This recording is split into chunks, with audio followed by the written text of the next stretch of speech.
Hello, সবাই কেমন আছেন? আশা করি সবাই ভালো আছেন। তো মাছের খাদ্য তৈরি করতেছি। তো দেখতেই পারতেছেন একটা চারিতে কিন্তু আমি সরিষার খোল ভিজিয়ে রাখছিলাম সকালেই।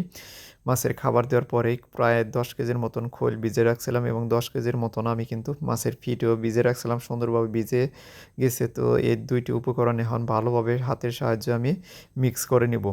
তো আমি যেহেতু কাজের পাশাপাশি ভিডিও আপলোড করে থাকি, তো তাই ভাবলাম একটু আপনাদের মাঝখানে শেয়ার করি। তো আপনারা ভিডিওটি ধৈর্য সহকারে দেখবেন। তো যারা মাছ চাষ করে থাকেন মূলত আপনারা কী ধরনের মাছের খাদ্য দিয়ে থাকেন তো তারা কমেন্ট বক্সে জানাবেন। আমি কিন্তু মূলত এই খাদ্যটি বেশিরভাগ ব্যবহার করে থাকি। তো তারপরে যেহেতু আমি ধানের কুড়া ব্যবহার করতেছিলাম ২০ কেজির মতন তো দিতেছি।